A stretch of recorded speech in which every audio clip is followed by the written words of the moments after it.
번 더요. 예수님의 부활이 주신 평강. 평강.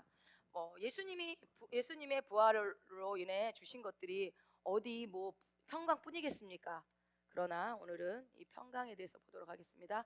로마서 4장 25절과 로마서 5장 1절 말씀을 큰 소리로 합독하겠습니다. 예수는 우리가 범죄한 것 때문에 내줌이 되고 또한 우리를 의롭다 하시기 위하여 살아나셨느니라. 그러므로 우리가 믿음으로 의롭다 하심을 받았으니 우리 주 예수 그리스도로 말미암아 하나님과 화평을 누리자. 아멘, 아멘. 여러분, 예수님이 부활하셨습니다. 아멘, 아멘. 우리 옆 사람을 한 번 더 축복합시다. 예수님께서 당신을 위해 부활하셨습니다. 예수님께서 당신을 위해 부활하셨습니다. 이름을 넣어주면 더 좋겠죠. 정연이를 위해서 예수님이 부활하셨습니다. 아멘, 아멘. 오늘 예수 그리스도의 부활로 말미암아 여러분, 예수님의 그 부활이요, 우리 인생 가운데 대체 어떠한 변화들이 일어났는지 너무 많죠. 근데 특별히 오늘은 그 평강의 삶에 대해서 얘기를 드리려고 그래요. 평강의 삶. 자, 여러분은 누군가가 권사님 평안하십니까? 라고 질문을 한다면 뭐라고 대답하시겠습니까? 서정이 평안하십니까? 너는 평안하냐? 그러고 되물어요. 자, 네, 평안합니다 라고 대답하는 분들도 있을 거고, 어떤 분들은 우리 정연이 같으면 아파가지고 감기 때문에 먹고 싶은 돈가스도 못 먹고 너무 힘들었어요 이렇게 말할 수도 있을 거고, 애들 문제, 돈 문제, 건강 문제 때문에 총체적 난국입니다. 도대체 평안할래? 평안할 수가 없습니다 라고 말하시는 분들도 있을 겁니다. 근데 제가 좀 신기한 거는 사업하시는 분들이 무슨 전화 통화하는 거 옆에서 이렇게 가끔 들어보면요, 여기 계신 분들이 그렇다는 게 아니에요. 어떻게 좀 잘 됩니까? 사업 잘 됩니까? 물어보면 주의 은혜로 잘 되고 있습니다 말하는 사람 난 한 번도 못 들어봤어요. 거의 죽는 소리를 하대. 죽겠어요. 미치겠어요. 죽겠어요. 그럼 계속 죽지 뭐. 그럼 그래서 들을 때마다 저는 그런 게 거슬렸거든요. 근데 진짜로 안 돼서 그럴 수도 있어. 진짜로 안 돼서 그럴 수도 있는데요, 우리가 이게 말하는 게 습관이에요. 그거를, 그리고 뭔가 내가 잘 나간다고 얘기하면 상대방이 기분 나쁠까봐 또 그럴 수도 있는지 모르겠지만, 내가 잘 나가는데 상대방이 왜 기분 나빠 도대체? 그 기분 나쁜 사람이 잘못 아닙니까? 아무튼 우리가 이 평안합니까? 라고 묻는 질문 앞에 많은 대답이 있겠지만, 여러분, 평강이 무슨 뜻인지 볼까요? 평안을 우리나라만 평강이라고도 하고 화평이라고도 하고, 헬라어로는 에이레네. 뭐라고요? 헬라어로는 에이레네. 이 에이레네라는 단어를 많이 쓰니까 여러분이 알아두시면 좋을 것 같아요. 히브리어는 샬롬. 여러분, 샬롬은 알죠? 우리나라 말로는 안녕하세요. 영어로는 하이 뭐 이런 건가요? 아무튼 에이레네, 히브리어는 샬롬, 우리나라 말로는 그냥 안녕하십니까. 전라도 말로는 진지 잡수쇼슈. 이건 충청도구나. 밥 잡섰어요? 하고 물어보는 거죠. 근데 여러분, 우리가 생각하는 이 안녕하세요라는 개념 때문에 이 샬롬과 에이레네를 오해할 수 있어요. 이런 의미로는 쓰기는 쓰지만 실제 샬롬은요, 그냥 안부를 묻고 평소에 잘 지내냐 그 정도의 그 단어가 아닙니다. 어떨 때 이 샬롬이라는 히브리어에서 샬롬을 썼냐면요, 전쟁이 났을 때, 전쟁이 나서 포성이 터지고 정말 많은 사람이 죽고 평화가 없는, 정말 그 질서가 무너진 때에 드디어 전쟁이 끝나고 화평이 찾아오고 법과 질서가 세워진다고 할 때, 여러분, 그 전쟁이 끝나고 난 뒤에 그 고요한, 그 화평한 평안, 그 안정감, 그때 얼마나 희망과 기대가 충만하겠어요. 이 전쟁이 끝났으니 이제 우리가 살겠구나 라고 할 때, 그러한 상태를 뭐라고 한다? 샬롬의 상태라고 얘기합니다. 그러니까 단지 우리가 밥 잡숴 슈 하고 묻는 그런 게 아니라는 거죠. 또 이 에이레네, 헬라어 에이레네는 어떤 뜻일까요? 이 평안이라는 에이레네는요, 한번 읽어볼까요? 하나님과 우리가 화평을 이룬 상태, 안식, 평온, 안전한 상태, 질서와 조화와 풍성함과 번영과 기쁨이 있는 삶. 네, 우리는 그냥 안녕하세요 단순한데요, 보니까 이 에이레네, 샬롬이랑 같은 이 에이레네의 뜻에는 하나님과 우리가 화평을 이룬 상태다. 하나님과 화평을 이룬 상태예요. 그저 밥 한 끼 잘 먹은 게 아닙니다. 그리고 중요한 뜻, 에이레네 안에 들어있는 가장 중요한 뜻 중에 하나가 안식입니다. 안식. 그래서 하나님 안에서 질서와 조화, 풍성과 번영과 기쁨이 있는 삶이 있을 때, 샬롬 하십니까? 에이레네 하십니까? 평안하십니까? 라고 물을 때 아멘. 여러분 이 모든 상태입니까? 아까 제가 평안하십니까? 할 때 아멘 하셨잖아요. 이 상태입니다. 자, 여러분 우리 하나님은요 그분 자체가 평강이세요. 믿으십니까? 예, 그분 자체가 그냥 평강이에요. 그래서 여호와 샬롬 그렇게 얘기하죠. 여호와 샬롬, 하나님은 평강이십니다 라고 찬양을 합니다. 자, 그 하나님의 모습을 한번 봅시다. 창세기 1장 31절. 하나님이 지으신 그 모든 것을 보시니 보시기에 심히 좋았더라. 저녁이 되고 아침이 되니 이는 여섯째 날이니라. 아멘. 여러분 이 하나님이 모세를 통해서 이 창세기를 썼죠. 하나님이 보시기에 심히 좋았다라는 표현이 우리의 언어로 이렇게 표현이 되는데 아버지 입장에서는 어땠을런지 우리는 감히 하나님의 마음을 알 수 없지만 이 땅의 모든 만물을 만드시고 난 다음에 하나님은요 너무너무 좋으셨어요. 우리 권사님 손주 낳았을 때 너무너무 이쁘셨죠? 예. 아니었군요. 이것이 우리 딸을 고생시키네 하는 생각할래나? 근데 하여튼 애들을 보면 너무 이쁘지. 애기 보면 막 이뻐서 너무 좋아요. 그거랑 비교도 할 수 없겠죠. 그거보다 더 하겠죠. 우리 인간은 고생시키는 이놈 시키라고 생각할 수 있지만 하나님은요 만족해 하셨고 그 모든 질서를 보셨어요. 너무나 완벽했거든요. 그분이 만드신 세계는 질서와 조화와 아까 보여드렸던 이 질서와 조화와 풍성함과 번영과 기쁨이 완벽하게 세팅된 것이 주님이 만드신 세계였어요. 그래서 주님은 그 상태를 보시고 심히 기쁘셨고 좋으셨어요. 그래서 하나님 안에 그 열정과 그 기쁨이 충만한 상태에서 하나님이 이 세상을 창조하셨는데 그리고 그 하나님께서 이 평강의 상태, 샬롬의 상태를 만들어 놓고 누구를요? 인간을 그 평강 안으로 부르시기를 원하셨습니다. 그 평강 안에 거하게 하기를, 안식하게 하기를 주님은 목적하셨습니다. 그래서 하나님은요 당신이 만드신 이 세계에 인간이 그 평강으로 다스리고 평강을 누리며 평강 안에서 살기를 원하신 것이 하나님의 태초의 목적이었다라는 거죠. 자, 골로새서 3장 15절 읽어봅니다. 그리스도의 평강이 너희 마음을 주장하게 하라. 너희는 평강을 위하여 한 몸으로 부르심을 받았나니 너희는 또한 감사하는 자가 되라. 아멘. 그래서 주님이 말씀하신 거, 너희가 그리스도의 평강이 너희 마음을 주장하게 해라.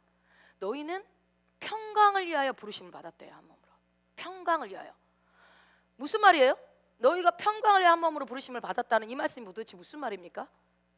하나님은요 우리가 이 평강을 누리기를 원한다는 거예요. 평강을 누리고 또 누리면 어떻게 됩니까? 여러분 내가 누리면요 넘치게 돼 있어요.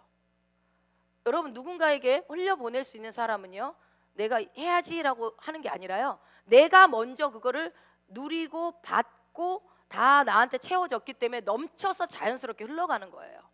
세상 사람들은 본인들의 의지로 이렇게 하는 거지만 우리는요 받아서 흘려보내는 겁니다. 그래서 하나님의 평강을 내가 먼저 누리는 게 1번이고요 그 다음에 그 평강을 누리다 보니까 흘러갑니다. 흘러가서 그 평강이 흘러가서 그 사람을 이게 영향을 미치고 세상을 통치하게 되는 거죠. 하나님의 평강이 그 일을 하도록 우리를 부르셨다라는 게 골로새서 3장 15절입니다.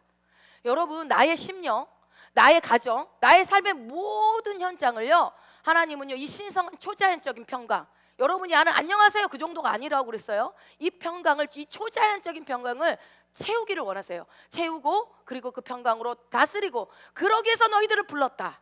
여러분 우리를 부르신 목적이 여러 가지가 있죠. 찬송받기 위해서 지으셨지만 그 안에 이 평강이 들어가 있는 거. 평강이 없는데 어떻게 찬송을 해요? 그렇죠? 그러나 사람이 하나님을 그 마음에 두기를 싫어하고 하나님의 말씀을 싫어하게 됐을 때 자신을 향한 그 하나님의 계획과 부르심을 거절하게 됐을 때 어떤 일이 일어납니까? 하나님의 임재를 잃어버리게 되고요. 그러면서 하나님이 이 주시고자 했던 이 생명과 평강을요 잃어버리게 됩니다. 예. 그래서요 여러분 우리는 보통 평강하다 이러면요 제일 먼저 뭐를 생각하십니까? 여러분 생각해 보세요. 여러분 평안하십니까? 아 평안합니다 라고 말하는 사람은 왜 평안하다고 말하며 평안하십니까? 아니요 평안하지 않아요 라고 말하는 사람은 도대체 뭐 때문에 평안하지 않다고 말할 걸까요? 대부분의 많은 경우 사람들은 외부적인 것들을 생각을 합니다. 재정 문제, 건강 문제, 관계 문제. 내가 한 주 내내 아팠으면 평안합니까? 그럼 나는 안 평안해. 아팠으니까. 한 주 내내 돈 때문에 고민했으면 나는 안 평안해. 재정이 채워지지 않았기 때문에. 그래서 이런 문제들 때문에 나는 답답하고 화가 난다고 하면서 내 마음이 좀 편해졌으면 좋겠어요 라고 얘기를 합니다, 사람들은. 그런데 여러분, 겉보기에 막 물질도 넉넉하고 자식들도 문제없고 삶에 아무 문제도 없는 것 같은 세상 사람들 많죠, 겉보기에. 그런 사람들 깊이 들여다보면 그 내면에 깊숙한 곳에도 완벽할까요?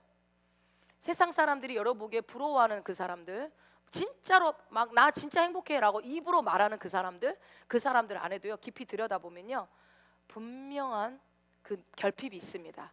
막막하고요, 고독하고요, 그게 부모로부터 온 것이든 환경으로부터 온 것이든 그 막막함과 어떤 갈증이 다 누구나 있어요. 누구나.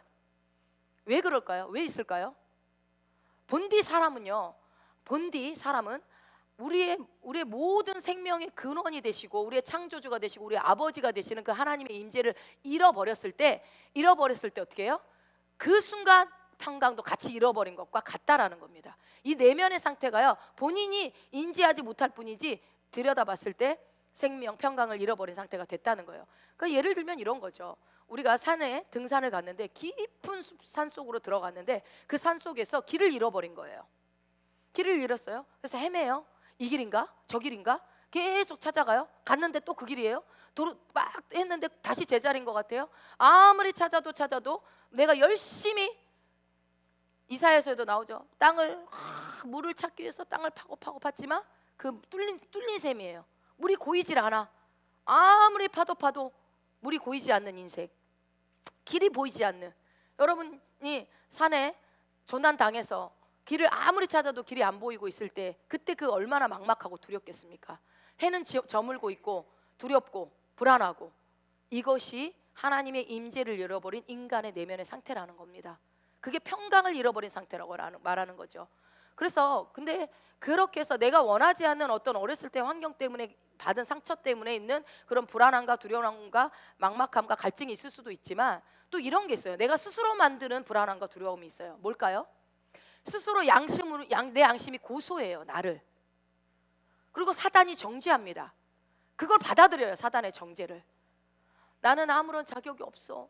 나는 정말 옛날에 이런 죄를 졌어. 나는 왜 이렇게 부족하지? 저 사람에 비해서 왜 이렇게 나는 부족한 게 많지? 그 느끼는 부족감, 불안감, 이런 것들이요 있어요. 누구한테요? 그리스도인들에게요. 그래서 여러분, 안타깝지만 그 정신과를 찾아가는 그리스도인들이요 지금 너무 많대요. 정신과에. 왜 가요? 상담받으려고. 왜요?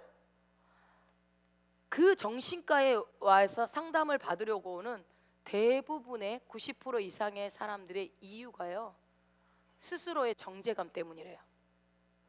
정죄감 때문이에요. 자, 거의 대부분이. 어떤 정죄감?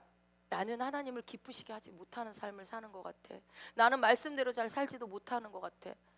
나는 정말 나쁜 사람이야. 나는 교회에서 내가 이런 직분을 갖고 있는데 사람들은 진짜 나의 추악한 모습을 모를 거야. 나는 축복받을 자격이 없고, 나는 부정하고, 나는 항상 머릿속에 이런 생각을 하고, 이 정죄감, 이 부족감, 결핍. 그런데 그런 생각이 우리는 누구나 들 수 있죠. 근데 그 생각에, 그 감정에 나를 내어줘 버린 거예요. 특히나 이제 마음이 착한 사람들, 여린 사람들이 이렇게 많이 내주죠. 그러거나 말거나 얼굴이 두꺼운 사람들은 신경 안 쓰고 사는데, 나는 왜 하나님을 기쁘시게 못할까? 여러분 이런 정죄감에 시달려 보신 적 있으시죠? 저도 많습니다. 나는 왜 해도 안 될까? 난 이렇게 살다 죽으려나 봐.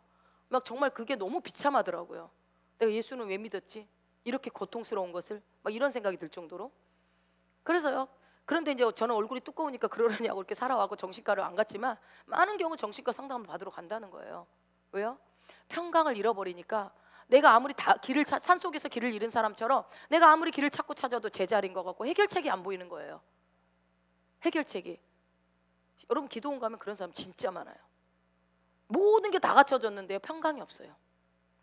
그래서 내가 나중에 주님 앞에 심판받게 될 것에 대한 두려움, 죽음에 대한 두려움도 생기고, 그러면서 급기야는 내가 이러다 천국은 가겠는가? 구원까지 흔들려. 이 불안함과 두려움을 가득 채우게 만드는 게 뭐다? 하나님이 주신 그 평강을 잃어버린 상태라는 겁니다. 자, 그래서 바울이 얘기해요. 로마서 3장 10절입니다. 기록된 바 의인은 없나니 하나도 없으며 깨닫는 자도 없고 하나님을 찾는 자도 없고 파멸과 고생이 그 길에 있어 평강의 길을 알지 못하였고 그들의 눈앞에 하나님을 두려워함이 없느니라함과 같으니라. 아멘. 누구를 얘기하고 있는 거예요? 예수 믿는 사람입니까? 아니죠. 세상 모든 사람들, 예수를 모르는 사람들에 대한 얘기를 합니다. 이방인도 죄인이었고 유대인도 죄인이고 세상 모든 사람들이 다 죄인이었다. 의인은 하나도 없었다. 하나님을 알기 전까지. 그죠? 그래서 하나님을 떠난 인간의 삶이 보면 나름 잘 사는 것처럼 보이는 사람 많습니다. 예수 안 믿는 사람들 중에도요. 다른 종교에 있는 사람들도. 그런데요. 그들의 결국은 뭐라고요? 결국은 16절에 뭐라고 됐어요? 파멸과 고생이 그 길에 있어. 파멸과 고생이 있어요. 파멸과 고생이. 그 길을 걸어가고 있는데 본인이 못 깨닫는 것뿐입니다. 파멸의 길, 고생의 길을 가고 있습니다. 그 가운데 평강의 길이 어디 있는지 평강의 길을 알지 못하기 때문에 그 길을 가겠죠. 17절. 그죠? 그리고 18절. 그들의 눈앞에 하나님을 결국은 뭐예요? 하나님을 두려워함이 없기 때문에 그런 겁니다. 하나님을 모르기 때문에 그렇다는 거예요. 이것이 인간의 상태입니다. 하나님의 평강을 임재를 잃어버린 인간의 상태. 그래서 인간은요. 정치적으로 훌륭한 대통령을 뽑아놔서 정치적인 안정이 일어나면 이 문제가 해결될까? 법을 바꾸면 해결될까? 경제적인 안정이 이루어지면 해결되지 않을까? 우리 자녀가 내가 원하는 대로 잘 자라서 좋은 데 시집장가 잘 가면 좋은 직장 가면 되지 않을까? 나에게 우리 가정에 평안이 오지 않을까? 내가 원하는 대로 되어지면 해결되지 않을까? 이렇게 생각해서 끊임없이 인간들은 뭔가를 하려고 하죠. 바벨탑을 쌓습니다. 계속. 누군가의 바벨탑을 계속 쌓아요. 누군가 싸우면 옆에 가서 동조라도 합니다. 그래서 사람들은요. 평화를 외쳐요. 평화의 시대가 열렸다. 노벨 평화상을 저 사람이 받았다. 평화의 나라, 평화의 시대를 찾으려고 무진장 노력하고 정치적으로 떠들어댑니다. 많은 사람들이 애를 써요. 그런데 여러분 알아두십시오. 이 땅에서는 그 평화 있다 없다? 없습니다. 안타깝게도 없습니다. 그래서 예수님이 이 땅에 우리를 찾아오신 거예요. 이 땅에서 인간이 이 바벨탑을 쌓아서 저 꼭대기까지 가면 하나님처럼 되지 않겠는가 하면서 도전했던 그것이 안 돼요. 성을 쌓아보고 임금을 뽑아보고 법을 만들어보고 나라를 영토를 확장해보고 별걸 다 해도 평강이 오지 않습니다. 그런데 예수님이 우리에게 평강을 주기 원한다고 말씀하십니다. 한번 읽어보겠습니다. 평안을 너희에게 끼치노니 곧 나의 평안을 너희에게 주노라. 내가 너희에게 주는 것은 세상에 주는 것과 같지 아니하니라. 너희는 마음에 근심하지도 말고 두려워하지도 말라. 아멘. 중요한 것은요. 예수님이 우리에게 평안을 주기를 원한다는 거예요. 예수님은 평안을 주기를 원해요. 너무나 원해요. 그런데 재미있는 말씀이 나오죠. 내가 주는 이 평안은 뭐하고 다르대요? 세상이 주는 것과는 다르대요. 다른 말로 얘기하면 뭐예요? 세상도 어느 정도 평안을 준다는 거예요. 그러니까 세상에도 평안은 있다는 거예요. 근데 세상이 주는 평안과 주님이 주는 평안이 다르다. 그럼 세상이 주는 평안은 뭘까요, 여러분? 세상에도 평안이 있다는 거잖아요. 술, 뭐 막 즐겁게 마시고 막 놀 때 그때 막 즐겁죠. 막 얘기 나누고. 안 드셔봐서 몰라요? 담배 피우는 사람한테 저는 물어봤어요. 한번 담배 왜 피냐고. 그랬더니 뭐 연기를 마셔서 내품 올 때 시원하다요. 저는 잘 모르겠는데 근데 한번 들어갔다 나오죠. 이렇게 폐를 다 망가뜨리고 나오잖아요. 또 마약하는 사람들 뭐예요? 뭐 그 내가 상상하는 세계가 열려진대요. 마약을 이렇게 맞으면요. 그래서 막 날아다니고 싶은 이렇게 얘기하면 막 이 젊은이들 막 해보고 싶은 호기심이 생기니까 말하면 안 되나? 각종 유흥, 성적 타락, 남녀간의 사랑, 여행, 세계여행, 버킷리스트 적어서 하나하나 해결해가면서 행복감을 느끼고, 안 그래요? 내가 원하는 것들을 성취해가면서 아싸, 난 행복해. 소확행. 서정아, 소확행이 뭐지? 소소하지만 확실한. 어른들 모르시니까 물어본 거야. 소확행. 이거 젊은이들이 아주 열광합니다. 소소하지만 확실한 행복. 그게 뭐예요? 스타벅스에서 아이스 아메리카노 한 잔. 이게 소확행이라고 표현하는 거예요. 그러면서 그걸 딱 들고 강남길을 걸어가면서 나는 행복해, 나는 행복해 하는 거예요. 이게 소확행이에요. 여러분 좀 세상이 어떻게 돌아가는지 좀 제가 설명드리는 거예요. 여러분 행복해요 그러면? 그 순간에 행복하지. 그 순간에 잠시 잠깐. 예. 그래서 세상에서도 평안을 느끼고 해요. 내가 뭔가 자아실현, 내가 뭔가 목표한 바를 이루어 나가면서 내가 이 자격증을 따야지 하고 열심히 공부해서 자격증을 땄어요. 그때 행복감 느끼죠. 왜 안 느껴요? 그렇죠? 느끼죠. 만족감을 느껴요. 자아실현. 정말 내가 하고 싶은 일을 하고 이루고 했을 때 그런 것들. 그래서 일상에 우리가 이 접하는 일들 통해서 우리가 어느 정도의 평안은 누립니다. 그러나 성경은 뭐라고 그래요? 내가 너희에게 주고자 하는 그 평안은 세상과 주는 것과는 달라라고 얘기하고 있어요. 성경에는 그래서 평안을 잃어버린 세대, 그 사람들에 대한 얘기들이 많이 나옵니다. 그 중에 대표적인 사람이 가인입니다. 가인은 누구의 자식이죠? 응? 누구의 아들이에요? 몰라요? 아담과 하와의 첫 번째 아들이잖아요. 가인. 그런데 이 가인이요. 여러분 보세요. 아담과 하와가 하나님과 임재가 끊어지고 평강을 잃어버린 상태에서 떠나와서 낳은 첫 번째 아들이 어떤 증상이 나타나는지 대표적으로 보이잖아요. 하나님 앞에 인정받지 못했다는 거. 그 자신은 최선을 다했다고 했는데 인정받지 못하고 존칭받지 못했다라는 거. 그것 때문에 감정이 상하고 분노를 키우다가 결국 누구를 죽여버려요? 동생 이름이 누구죠? 아벨. 네, 아벨을 그냥 죽여버려요. 그리고 떠나요. 죄를 지었으니까 떠나요. 어디로 갑니까? 에덴의 동쪽에 놋 땅이라는 데로 가 살게 됩니다. 창세기 4장 16절이요.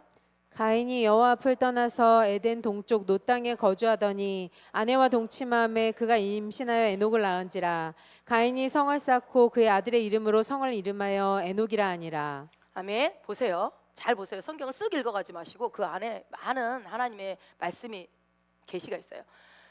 가인은요 여전히요 그 속에 불안감과 두려움과 그 채우지 못한 인정의 욕구가 채워지지 못한 것들로 인해서 갈급함이 있어서 채워지지가 않은 거예요. 당연하죠. 채워지지 않죠. 이 땅엔 그게 없으니까요. 그런데 그거를 채우고 싶어서 성을 쌓습니다. 여러분 인간이 하는 걸 보세요. 이게 가인의 몇 오래된 세월에 있었던 일이지만 우리 여전히 일은 지금 이 시대에도 2026년에도 성을 쌓아요. 인간은요. 그래서 이때부터 성 안에서 사는 문화가 이때 시작된 거예요. 그래서 가인의 그 아들의 이름이 보세요. 그의 아들의 이름이 뭐예요? 에녹성이라고 이름도 자기 아들의 이름을 줘요. 인간이 보세요. 아들의 이름을 짓는다니까요. 그 뭐라고 그러죠? 그 뭐를 만들어서 있잖아요. 세종대왕상 같은 거 만들어 놓은 걸 뭐라고 그래요? 동상 세워놓고 막 이름을 날리고 막 이름 한자 적으려고 호랑이는 가죽을 남기지만 나는 이름을 남기리라 하면서 막 인간이 막 그래서 성 지은 것도 막 에녹 내 아들 에녹. 여러분 성경에는 에녹이 둘이 나오죠. 그 에녹이 아니에요. 그 에녹은 어떤 에녹이에요? 300년 동안 여호와와 동행해서 죽음을 보지 않고 가신 분은 그 에녹이 아니에요. 가인의 아들의 에녹은 다른 에녹이에요. 아시겠죠? 이거는 뭐 기본 상식이니까. 그래서 가인의 아들 이 에녹의 이름을 따서 에녹성으로 짓고 그 성 안에서 이제 살게 되는데요. 그런데 그들 안에 하나님 평강이 있어요, 없어요? 없어요. 임재도 없어요. 다 잃어버렸기 때문에 이것을 채우기 위해서 인간이 어떻게 하는지 잘 보세요. 기가 막힙니다. 한번 보세요. 아단은 야발을 낳았으니 그는 장막에 거주하며 각축을 치는 자의 조상이 되었고 그의 아우의 이름은 유발이니 그는 수금과 퉁소를 잡는 모든 자의 조상이 되었으며 실라는 두발가인을 낳았으니 그는 구리와 쇠로 여러 가지 기구를 만드는 자요. 아멘. 두발가인 나오죠. 22절에 실라는 두발가인. 이 두발가인을 통해서 구리와 쇠로 여러 가지 기구를 만들어요. 농기구가 만들고 무기가 만들어졌다는 얘기예요. 이때부터. 자, 여러분 각종 무기들을 만드는 거 왜 만들어요? 왜? 내가 나를 보호하고 일단 다른 사람을 죽이고 점령하고 하려고. 이때부터 인간이 무기를 만들기 시작한 거예요. 그런데 여러분 더 출발점은 뭐냐면요. 나를 보호하려고 그래요. 나를 보호하려고 무기를 만들. 그러면서 내가 무기가 있으면 안정감을 느껴요. 안정감. 여러분 지금 총이 있으면 어둠 속에 갈 때 좀 덜 불안하지 않겠어요? 총이 있으면 갈 때. 근데 아무것도 없으면 막 낯선 전쟁터 갈 때 무섭잖아요. 그런 것처럼 나의 어떤 나를 보호하고 안정감을 느끼기 위해서 이 구리와 새로 모기를 만들고 농기구를 만들기 시작하는 거죠. 또 야발은요. 야발. 이름도 참 야발. 야발을 통해서 뭐를 시작해요? 목축업, 가축을 치는 거. 이 목축업은 뭘까요? 가축 치는 거든요. 풍성함을 얘기합니다. 풍성함. 내가 삶에 좀 여유가 있고 풍족함을 좀 누리고 그러면은 나름대로 만족감이 오지 않을까? 내가 이렇게 해서 이런 결과를 만들어서 한 마리에서 두 마리 만들고 두 마리에서 10마리 만들어. 아, 내가 풍족해. 젖이 나오고 고기가 나오고 야, 만족해. 자, 보세요. 그 다음에 그의 아우의 이름 뭐예요? 야발의 동생은 유발. 유발. 이 유발이라는 사람이 뭘 했어요? 수금과 통소는 뭡니까? 악기입니다. 악기. 악기를 다루는 조상이 이때 나와요. 여러분, 악기를 다루는 조상이 가인의 후손인 거 알고 계셨어요? 이 가인의 후손이에요. 그랬어요. 여러분, 왜 악기를 만들었을까요? 뭘 하다가 놀다가 보니까 뭐 띵띵이다 보니까 좋네. 띵동 띵동. 이렇게 해서 만들어서 띵동 띵동 띵동 하다가 뭐 어떻게 하는 거예요? 나는 외로워. 이 외로움을 누가 달래줄 것인가.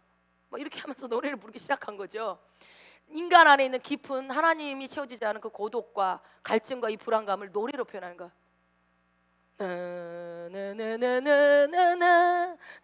나나나나나나나나나나나나나. 막 이 노래 막 들으면 막 우울해지잖아. 같이 막. 안 그래요? 노래로 노래하는 게 나쁜 게 아닙니다. 노래로 하나님을 찬양하고 우리는 찬양받기 위해서 하나님 만들었기 때문에 우리가 노래를 부른 다음에 하나님을 찬양해야 되고 하나님께 감사하고 하나님을 기뻐하는 게 나에게 진정한 만족이 오는 건데 그냥 내 자신의 불안감, 내 외로움, 내 고독감을, 내 답답함을 때로는 어때요? 내 자기연민. 여러분, 자기연민 제일 안 좋은 거예요. 끈적끈적한 자기연민. 이건 늪과 같아요. 여러분, 절대 자기연민이 사탄이 제일 가지고 많이 노는 게 자기연민입니다. 외로움보다도 자기연민. 절대로 거절하십시오. 자기연민만큼 나쁜 게 없어요. 내가 불쌍하게 너무 불쌍해 막 내가 막 여러분 막 아프고 그러면 막 자기가 너무 불쌍하죠. 막 그럴 때 얼른 빨리 거절하십시오. 그 감정을 달래기 위해서 노래를 부르기 시작한 거예요. 여러분, 이거 다 경험한 일 아니에요? 어느 날 여러분이 막 안 좋은 일 있고 누구한테 상처를 받고 막 그랬는데 막 내 자신이 너무 불쌍하고 안쓰럽고 혼자 버려진 것 같고 외롭고 막 이러는데 그러다가 고개를 땅을 떨어뜨리고 이렇게 걸어가고 있는데 어디서 노래가 하나 들려오네. 울고 싶어라. 울고 싶어라. 막 이런 노래가 나와. 아시죠, 이 노래? 수준을 아주 제가 올드한 걸로 맞췄습니다. 그러면요, 어떻게 돼요? 갑자기 세상 누구도 나를 이해해 주지 않는데 저 노래는 나를 마음을 아는구나. 나를 이해해 주는 것 같구나. 이런 적 있잖아요, 여러분. 뭐 하여튼 많습니다. 그래서 여행을 너무 가고 싶었는데 제주도 푸른 밤 막 이 노래가 나오면은 막 거기에 가 있어 막 내가 야 역시 막 맛있는 낑깡을 모아 어쩌고저쩌고 가사가 잘 기억 안 납니다. 어쨌든 막 그런 거 들으면 딱 내 마음에 와닿는 노래인 것 같아. 그래서 저는 잠깐 제주도도 갔다 오고 난 울고 싶기도 하고 막 이렇게 하는 거죠. 그 느낌과 기분 그거를 누립니다 우리가. 그래서 거기에서 뭐라고 그래요? 그래도 노래가 나를 위로해 주는구나. 참 편안하다. 이게 세상이 주는 평안이라는 거예요. 일시적으로 주는 거. 그런데 주님은 한마디로 얘기했죠. 뭐라고요? 내가 주는 평안은 세상과 같지 않아. 내가 주는 평안은 그 정도의 평안이 아니고 신성하고 변하지 않고 영원하다라고 말씀하십니다. 그것은 왜 그러냐면 내 내면에 깊은 곳까지 다 채워지기 때문에 그래요. 그래서요, 이 하나님의 초자연적인 평강을요, 하나님은요 우리 모두에게 너무너무 주기 원하셨다는 거죠. 서연이 고개 들고. 자, 하나님께서는요 이 세상 통치권을요 맨 처음 인간에게 주셨어요. 아시죠? 우리 인간에게 줬어요. 그때 이 통치권을 인간에게 줬는데 인간이 아담과 하와가 합법적으로 누구한테 넘겨줘요? 사탄마귀한테 넘겨줍니다. 합법적으로. 여러분, 뺏긴 게 아닙니다. 뺏어간 게 아니에요. 줬어요. 그냥. 그때 왜 하나님이 사탄을 그냥 쓸어버리지 않았을까요? 그냥 발로 밟아버리지 그때. 그럼 예수님 오실 이유도 없잖아요. 왜 쓸어버리지 않았다고요? 저번에도 말씀드렸지만 하나님은요 당신 감정 내키는 대로 마음 내키는 대로 이랬다 저랬다 움직이시는 분이 아닙니다. 하나님은요 이 세계도 이 창조 세계를 이 온 우주 세계도요 규칙과 질서와 원리를 가지고 지으신 것처럼 주님은요 영적인 원리들을 가지고 움직이시는 분이고 그 원리를 무시하지 않으십니다. 우리 주일학교도 계속 얘기했지만 중력의 법칙을 무시하고 나는 하나님을 믿어 하고 10층에서 떨어지면 그 사람은 죽습니다. 하나님이 왜 나를 안 구해 주셨어? 아니요. 중력의 법칙에 의해서, 만유인력의 법칙에 의해서 그 사람은 죽게 돼 있어요. 하나님을 아무리 잘 믿어도, 기도 열심히 했어도 그 원칙이 적용되는 것처럼 하나님이 정하신 영적인 원리를 떠나서 하나님은 마음대로 하지 않아요. 만약에 그 불법을 저지른 사탄 마귀를 죽여버리고 쓸어야 한다면 그거를 합법적으로 내준 죄를 지은 인간도 어떻게 해야 돼요? 죽여야 돼요. 쓸어야 됩니다. 그래서 하나님은 그때 사탄을 처리하지 않았어요. 그래서 하나님은 어떻게 해요? 그대로 내버려 뒀냐? 그 하나님과 영적으로 단절되고 죽은 상태로 살아가게 인간을 내버려 뒀냐? 아니요. 그렇게 안 했어요. 인간에게 준 그 합법적인 통치권을 하나님이 함부로 갖고 와서 다시 다른 인간을 새로 창조해가지고 다시 주고, 우리는 그렇게 해도 될 거. 하나님 그럴 능력이 있거든요. 근데 왜 그렇게 안 해요? 하나님 그렇게 안 하신다고. 마음대로 인간 세계에 개입하지 않으세요. 그렇게 하실 수가 없어요. 하나님은 그렇게 움직이시는 분이 아니에요. 여러분, 그래서 하나님이 인간이 합법적으로 자기가 자의에 의해서 내어주고 인간이 미혹되고 유혹돼서 했기 때문에 그 통치권을 마귀에게 일시적으로 넘어가죠. 세상 통치권이. 그래서 마귀가 다스리다 보니까 이 세상은 타락하고 세상은 이그러지고 찌그러지고 하나님의 질서가 무너지기 시작합니다. 그런데 하나님은 인간이 그 죄로 타락한 상태로 내버려 두실 수가 없었어요. 왜요? 창조해놓고 얼마나 이 좋은 세계를, 이 평강을 주기를 원했던 인간의 그 사랑했던 그 마음.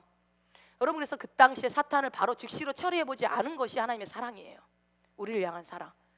그래서 하나님은요, 그 고통을 감내해내셨어요. 사탄을 처리하지 않고 그 사단의 지배 아래 고통당하는 인간을 바라보는 그 아버지의 마음, 알지만 어찌할 수 없었던. 그러면서 하나님은 계획을 세우십니다. 이 사탄 마귀를 처리하고 인간을, 내 사랑하는 자녀들을 구원해내야 되겠다. 그 구원 계획이 바로 예수 그리스도를 이 땅에 보내기로 결정하신 일이죠. 예수 그리스도 통해 먼저 그래서 해야 될 일이 있어요. 뭐 때문에 이 관계가 끊어졌습니까? 죄 때문이죠. 그래서 1번, 죄 문제를 해결해야만 했습니다. 하나님의 구원 계획에는 첫 번째, 이들에게 죄 문제를 해결해야 되겠다. 그리고 그 안에 어떻게 해요? 죄 문제를 해결하는데 우리 안에 들어온 그 죄 때문에 들어온 죄의 생명, 그 본성, 죄의 본성. 그래서 그 옛사람, 그 죄성에 섞여서 행동하고 말하고 하는 그 옛사람의 모습. 그래서 그 옛사람으로 살다 보니까 나타나는 문제들, 옛사람의 문제들, 그것을 해결하는 게 하나님의 첫 번째 목적이었어요. 그래서 하나님은요, 우리에게 이 신성한 하나님의 생명으로 완전히 교체하기로 결정하십니다. 그런데 이거를 하나님이 어떻게 한다고 했어요? 마음대로 인간 세계에 개입하실 수 없다고 그랬죠. 인간 세계를 우리에게 줬기 때문에. 그래서 하나님은요, 합법적으로 인간 세계에 개입하기 위해서는 인간이 와야만 했습니다. 인간 세계니까 인간이 와야만 했어요. 그래서 하나님이 인간의 육체를 입고 예수님이 인생으로 이 땅에 오십니다. 여기까지 이해가 되시죠? 오셔요. 그래서 뭘 주기 위해서? 생명을 주기 위해서. 하나님의 생명을 주시기 위해서. 왜냐하면 죽은 상태니까, 생명이 없으니까요. 그래서 인간의 육신의 옷을 입고 예수님이 오셨다가 몇 년 동안? 33년 동안 인생을 삽니다. 인간의 삶을 삽니다. 그때 그리고 30년 동안 준비하셔서 3년의 이 공성의 기간 동안에 그분은 십자가를 지기로 결정을 하죠. 인간으로서 인간의 죄를, 완전한 인간이 되셔서 완전한 하나님이 인간의 죄를 짊어지십니다. 십자가를 짊어집니다. 그분 자체가 죄 덩어리가 돼버리십니다. 죄 자체가 돼버려요. 그래서 그분은 찢겨야 했고, 그분은 쪼개져야 했고, 그래서 그분은 몹시 박혀야만 했어요. 왜요? 죄가 다 찢어지고 밝아지고 완전히 파쇄돼야만 했거든요. 그것이 목적이었어요. 그래서 하나님은요, 예수 그리스도에게, 독생자 예수 그리스도를 아들을 죄 덩어리가 만들게 하셔서 완전히 처참하고 비참하게, 우리가 금요일 날 영상을 봤죠? 완전히 처참하게 그냥 그 사망을 갖다 그냥 거기다 때려 넣어버리십니다. 그냥 일말의 여유도 안 주고 그냥 다. 그래서 이 예수님은 십자가에서 온 물과 피를 다 쏟으시고 숨을 거두시죠. 그리고 예수님이 어떻게 하셨을까요? 그 다음에 당신의 피를 가지고 지옥에 내려가서 지옥에다가 이 죄를 다 쏟아 버리시고 그 죄를 해결합니다. 이제는 더 이상 죄로 너희들이 합법적으로 우리를 죄로 지옥으로 끌고 갈 수 없어 선언을 하시고, 또 그 피를 들고 어디로 올라갑니까? 하늘의 법정으로 가십니다. 진짜 법정, 성막으로 가십니다. 그리고 가셔서 그 피를 가지고 올라가서 피를 뿌립니다. 그 피를. 그래서 어떻게 해요? 하늘 법정에서 판결을 내줘요. 이제 인간은 이 피를 믿기만 하면, 이 피기를 받아들이기만 하면 더 이상 죄로 인한 정죄가 없다. 합법적으로 판결을 받습니다. 하늘에서 하나님에게 판결을 받습니다. 누가요? 예수님이. 그래서 그 판결을 받고 이제 더 이상 죄가 너희와 상관없다는 가시고 그것을 가지고 부활하십니다. 3일 뒤에. 이게 오늘 있는 예수님의 부활이에요. 예수님이 무엇을 가지고 왔대요? 하늘 법정에서 그 모든 것을 일하신 결과를 가지고 오신 거예요. 이 부활에. 그 결과. 구원 계획, 하나님이 이루신 그 구원 계획에 대한 결과, 그 구원이 성취되었던 그 결과, 온 인류의 죄값이 다 지불되었고 더 이상 그 죄로 인한 어떠한 심판은, 그래서 이제 죄로 인한 심판은 없습니다. 여러분, 죄로 인한 심판은 다 끝났다, 확증되었다. 그래서 3일 만에 부활하실 수가 있었던 거예요. 그리고 하나님은요, 예수님은 하늘 보좌, 하나님 보좌 우편에 앉게 됩니다. 그 모든 일들이 우리가 같이 믿는 자는 같이 이루어지고 있는 거예요. 우리도 하늘 보좌 우편에 앉아 있죠. 그래서 그것을요, 기가 막힙니다. 몇천 년 전에 이미 이사야가 예언을 하죠. 잘 아는 말씀이지만 우리 같이 읽어봅니다. 그가 찔림은 우리의 허물 때문이요 그가 상함은 우리의 죄악 때문이라. 그가 징계를 받음으로 우리는 평화를 누리고 그가 채찍에 맞음으로 우리는 나음을 받았도다. 아멘. 여러분, 이 말이 쉽게 얘기하면 그거죠. 하나님은 우리의 모든 죄와 옛사람의 그 죄의 생명, 그 죄로 인한 그 모든 결과들을요, 죄로 말미암은 모든 그 저주의 삶, 저주받은 삶, 마귀가 우리를 저주하고 죽이고 멸망시키고 분열시키려고 했던 그 삶을 누구한테 전가시켜요? 예수님한테. 그 어린 양을 잡아서 죽이는 것처럼 어린 양에게 안수하면서 그 죄가 글로 들어가고 그 죄, 어린 양의 순수함이 나한테 오는 것처럼 나의 모든 죄를 예수님께 다 전가시키고 대신 예수님의 신성한 그 생명을 내가 그대로 받은 거예요.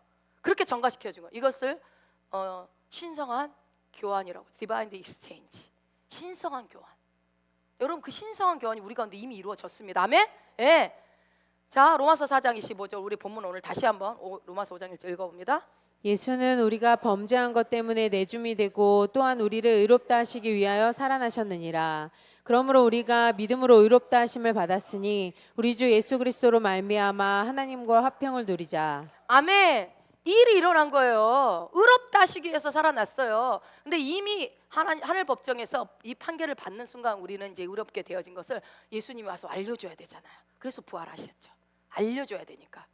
법정 결과를, 여러분, 어떤 법에서 우리가 판결을 받았는데 그 결과가 통보가 오잖아요. 승소했네, 패소했네. 승소한 것을 가지고 알려주신 날이 오늘 부활절이에요. 그래서 예수 그리스도로 말미암아 이제는 너희가 더 이상 하나님과 평강이 끊어지지 않고 화평하게 되었다. 이 모든 것을 누릴 수 있는 길, 태초에 하나님이 그 인간에게 주었던 그 환경, 그 평강, 그 안식, 그 질서, 그 아름다움, 그것을 다시 마음껏 누릴 수 있도록 길을 열어놨다, 길을 뚫어놨다. 이것을 마음껏 누릴 수 있는 위치와 자격은 그러면 어디로부터 왔습니까? 여러분 보셔요. 우리가 믿음으로, 로마서 5장 1절에 다시 읽어봐요. 그러므로 우리가 믿음으로 의롭다 하심을 받았으니. 믿음으로 의롭다 하심을 받으면 어떻게 됩니까? 우리가, 이 말은 뭐예요? 네가 의인이 되었을 때 그때 하나님과 화평을 누릴 수 있는 것이다 라고 얘기하는 겁니다. 그리고 그 의로움은요, 여러분, 우리 스스로 얻어지는 게 아니에요. 오직 예수 그리스도를 통해서 그분을 믿음으로. 그래서 우리 이 로마서 4장 25절을 큰 소리로 다시 한번 읽어보면 시작. 예수는 우리가 범죄한 것 때문에 내줌이 되고 또한 우리를 의롭다 하시기 위하여 살아나셨느니라. 아멘. 우리를 의롭게 하시기 위해서 예수님이 부활하셨음을 믿으십니까? 아멘, 아멘, 아멘. 그럼 여러분은 의인입니까? 죄인입니까? 나는 의인입니다 해봅시다. 나는 의인입니다. 아멘, 아멘. 거듭난 여러분은 영이고 혼을 가지고 있고 몸 안에 사는 자입니다.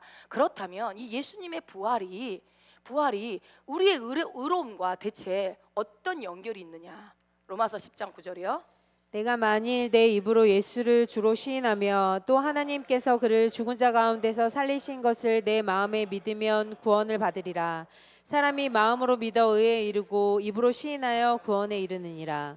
아멘, 아멘.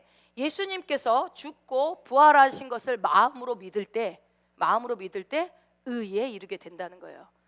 여러분 다 의에 이르셨죠?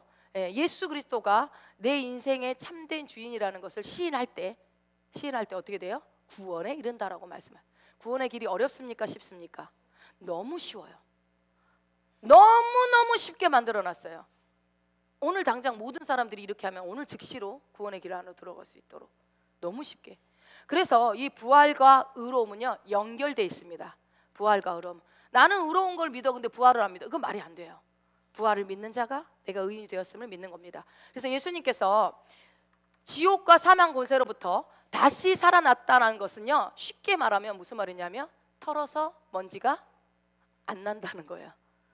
털어서 먼지가 나지 않는다. 이제 더 이상 여러분 털어도 먼지 난다 안 난다?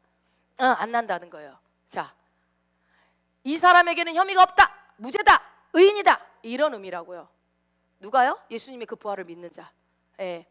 나아가서요 부활은 또 승리의 증거입니다. 그래서요 우리가 예수 그리스도의 부활을 믿을 때 그 부활과 연합이 돼요, 여러분. 그 부활이 내게 돼요. 믿는 순간 그분이 내가 되고 내가 그분이 되고 그분과 나는 한 영이 하나의 영이 된다고 그랬죠. 그래서 그 부활의 능력들을요 나도 같이 갖게 됩니다. 함께 소유하게 돼요. 그래서 예수 그리스도의 그 부활로 말미암아 내가 의로워지고요. 의롭다는 것은 아까 뭐라 해서 털어서 먼지가 안 난다. 무죄 선언이다. 그걸 의미하고요. 그 의는 한마디로 뭐라고 여러분? 내가 하나님 앞에 이제는 당당히 나아갈 수 있게 되었다. 어떠한 정죄감, 어떠한 열등감, 어떠한 부족감, 어떠한 몰라도 상관없이 나는 당당하게 아버지 하고 나갈 수 있게 된 것이 의이다. 그런데 이걸 모르니까 그리스도인들이 정신과에 가서 상담받고 있는 거예요. 이걸 모르니까 나는 왜 하나님을 기쁘시게 못할까? 왜 그럴까? 그러면서 부족감, 결핍에 막. 그럼 뭐라고 해요 그 사람한테? 상담, 여러분도 상담할 수 있겠죠. 뭐라고 얘기해 줄래요 그 사람한테? 너는 죄인이 아니야. 너 그런 것 때문에 고통스러워할 필요 없어. 예수님이 그거 다 짊어지고 너는 이제 자유케 되었어 라고 얘기를 해주면은 그거 깨달아서 여러분 우울증에서 벗어나고 그리고 모든 삶의 그 고통 가운데 벗어난 사람들이 너무너무 많아요. 그래서 제가 이 복음 안에서 그것 때문에 살아났다고 하는 거를 제가 그동안 가서 막 정말 너무 많이 들어요. 그 오랜 세월 동안 뭐 사모, 목사 아무 상관없어요. 신앙생활 수십 년 하고 어마어마한 사람들도요 그 우울증에 내가 죄인이라는 그 사실 때문에 우울증에 갇혀가지고요 그래서 난 하나님을 기쁘시게 할 수 없다라는 것 때문에 자기가 이미 예수님의 부활로 의롭게 된 거를 모르니까 그것 때문에 고통당하다가 와가지고 그 말씀 한마디에 계시가 열려서 나아진 분들을 저는 너무 많이 봤어요. 여러분, 여러분에게 혐의가 있다 없다? 없습니다. 이제 더 이상 아무도 예수님도 나를 정죄하지 않는데 누가 나를 정죄하리요? 내 자신이 나를 정죄할 수도 없죠. 정죄해서도 안 되고요. 그래서요 여러분 나에게 주어진 자격과 위치는 어디예요? 예수님과 동등한 위치예요. 공동상속자. 예, 우리는 이제 하나님과 같은 본성과 능력을 소유하게 되었습니다. 아멘. 하나님의 DNA로 하나님으로부터 낳게 돼. 영에서 난 것은 영이잖아요. 그래서 하나님의 본성으로 나는 태어났기 때문에 그분의 본성이 나한테도 있어요. 이 영 안에 그 능력도 나한테 있어요. 그래서 예수님이 하신 일을 내가 할 수 있고 그보다 더 큰 일도 우리는 할 수 있습니다. 자, 히브리서 10장 20절이요. 그 길은 우리를 위하여 휘장 가운데로 열어놓으신 새로운 살 길이요 휘장은 곧 그의 육체니라. 아멘. 히브리 기자는 이렇게 표현하죠. 예수님이 십자가에 죽으시면서 휘장이 찢어지잖아요. 쫙 찢어져요. 그러고 나서 그 찢어진 것이 새로운 살 길을 열어놓으신 걸로 표현을 합니다. 화평의 길이 열렸다는 거예요. 다른 말로 새로운 생명의 길이 그냥 활짝. 여러분 그 저 휘장이 뭐였습니까? 지성소와 성소를 가르고 있는 휘장이었어요. 그 휘장을 열고 들어갈 수 있는 사람은 대제사장 한 명뿐이었어요. 1년에 딱 한 번, 3번 들어가요. 근데 거기 잘못 들어가면요 다 죽어요. 다 죽어. 근데 그게 찢어져 버렸어요. 이제는 뭐예요? 나를 믿는 자는 누구나 다 나에게 올 수 있다. 의롭게 되었다. 의인은 하나님 앞에 어떠한 정죄감, 어떠한 죄책감, 어떠한 모든 인간의 그런 정죄감 가운데 죄책감 가운데 머무르지 않고 가감하게 나아갈 수 있다라는 것이 의라는 거라고요. 그래서 이 화평의 길이 열린 겁니다. 어떻게 열려? 활짝 열렸어요.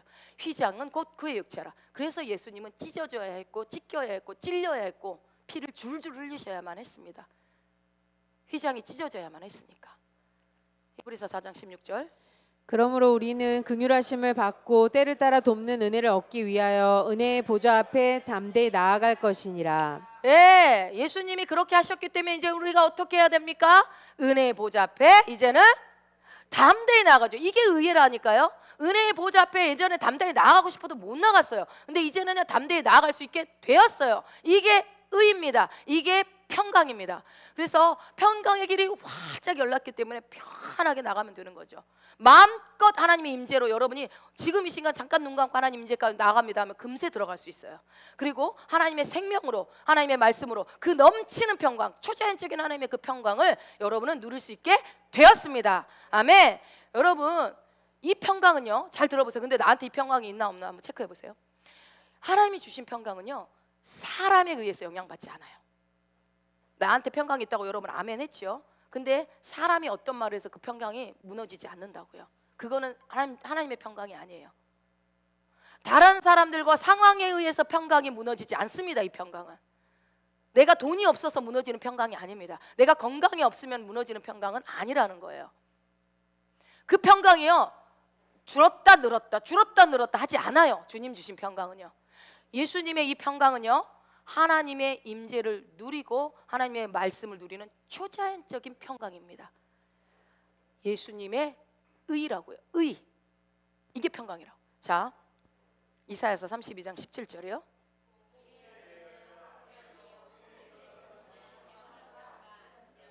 아멘. 예수 그리스도, 공의가 예수 그리스도의 그 하신 사역이죠. 그 예수 그리스도로 말미암아 열매, 결과가 뭐라고요?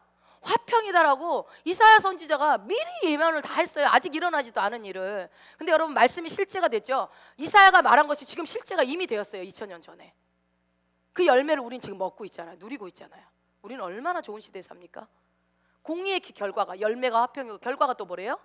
영원한 평안과 안전. 그러면 나에게 화평, 영원한 평안, 안전 있습니까? 없습니까?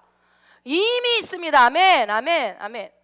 우리 가운데 이미 주어졌습니다. 말씀이 실제가 되었습니다. 자, 로마서 14장 17절이요. 것과 마시는 것이 아니요 오직 성령 안에 있는 의와 평강과 희락이라. 아멘. 성령님을 통해서 이 의의 나라가, 그 이미 이루어진 말씀이 있어요. 누구를 통해서 왔다고요? 성령님을 통해서 의의 나라, 평강의 나라, 희락의, 기쁨의 나라가 우리 안에 이미 임했다고요. 여러분 안에 성령님 계십니까? 아멘. 그분이 가지고 오셨어요. 그분이. 그래서 여러분, 우리가 할 일은 이제부터 할 일은 뭐예요? 이제부터 뭘 해야 될까요? 뭘 해야 될까요? 이 하나님의 의의 나라, 평강의 나라, 기쁨의 나라를 마음껏 누리셔야 됩니다. 마음껏 누리십시오. 그리고 어떻게 해요? 누리면 어떻게 된다고 그랬어요? 예, 흘러갑니다. 흘러갑니다. 그럼 나는 선한 영향을 끼치고 싶어, 안 끼치고 싶어도 끼칩니다. 흘려보내고 끼치는, 선한 영향을 끼치는 자로 세워지게 되는 것입니다. 자, 로마서 15장 13절입니다. 소망의 하나님이 모든 기쁨과 평강을 믿음 안에서 너희에게 충만하게 하사 성령의 능력으로 소망이 넘치게 하시기를 원하노라. 아멘, 아멘. 하나님이 원하는 건 이런 거라고요. 그렇죠? 그런데 여러분, 예수 그리스도를 통해서 이루시고 성령님을 통해서 우리 안에 이 평강이 왔다면 내 마음이 항상 평안해야 되는 거 아니에요? 이 엄청난 평강이 나한테 왔는데 내가 항상 평안해야 되는 거 아니냐고요. 실제적으로 한번 여러분 생각해 봐요. 그런데 주신 평강만큼 나는 안 평안한 것 같단 말이야. 이게 문제잖아요. 왜 그럴까요? 지금까지 말씀 들어오면 주님이 죽으시면서까지 내어놓으신 이 평강이 왜 나한테 왜 충만하지 않을까? 어떻게 하면 이 평안이 내 내면에, 내 안에, 내 삶에 충만할 수 있을까요? 말씀을 보면 뭐라고 돼 있어요? 말씀에 잘 보세요. 소망의 하나님이 모든 기쁨과 평강을 믿음 안에서 너희에게 충만하게 하신대요. 자, 그러면 그렇게 하면 너희가 이 성령, 평강을 충만하게 누릴 수 있다라고 하는 게 이 말씀이에요. 자, 다시요. 잘 보세요. 믿음 안에서 충만하게 무엇을요? 하나님의 모든 기쁨과 평강을 믿음 안에서, 믿어야 된다는 거, 믿어야 된다. 믿음 안에서만 충만하게 누릴 수 있다라는 거예요. 믿음 안에서. 자, 왜 제가 믿음 안에서 자꾸 강조할까요? 느낌 아니라고요. 내 느낌 아니라고. 나는 평강이 없는 것 같아요. 왠지 그렇게 느껴져. 내 감정이 내가 오늘 아침에 오는데 짜증이 났으니 난 평강이 없나 봐. 아니라고요. 느낌, 내 생각, 내 계산, 내 논리 아니라고요. 그거에 의해서 그 평강이 여러분이 계산되는 게 아니에요. 그냥 단순하게 여러분 말씀을 그냥 믿음으로 취하세요. 단순하게 예수님께서 나를 위해서 이루어 놓으신 그 일은, 그 구원의 복음 안에는 내가 그 복음을 믿어. 그러므로 나에게는 그 평강이 이미 있어라고 하시면 되는 거예요. 아시겠죠? 그래서 여러분 골로새 3장 15절 다시 한번 읽어보세요. 그리스도의 평강이 너희 마음을 주장하게 하라. 너희는 평강을 위하여 한 몸으로 부르심을 받았나니 너희는 또한 감사하는 자가 되라. 예, 나는 평강이 없어 이렇게 하지 말라고. 이미 있다고요. 이미 있는데 어떻게 하라고요? 내가 할 일이 있어요. 너희 마음을 이 평강이 주장하게 하는 건 여러분이 할 일이에요. 주장하게 해야 돼요. 주장하다가 무슨 뜻입니까? 헬라어로 브라비우. 읽어보세요. 파란 글씨. 심판자로서 감독하고 판단하고 결정하게 하라. 아멘. 누가 해야 돼요? 심판자는 뭐예요? 축구할 때 심판자 어떻게 해요? 만약에 막 태클 걸고 그러면 옐로 카드, 그다음에 레드 카드 막 하죠. 심판자가 아웃, 너 퇴장. 내 안에 평강이 없다고 속삭이는 유혹과 거짓말이 들어오면 아니야, 너 아웃, 나가, 퇴장, 너 거절. 주장하게 하라가 그 뜻이에요. 주장해라. 그러니까 여러분, 성령님을 통해서 이미 평강의 하나님이 그 평강의 통치가 이미 내 삶에 임했습니다. 아멘. 그러면 그 다음에 어떻게 하라고요? 믿음으로 그 평강이 내 안에 있음을 믿고 주장하게 해라. 나에겐 평강이 있습니다. 나는 이 환경과 상황과 사람들의 말에 이 평강에 좌지우지되지 않습니다.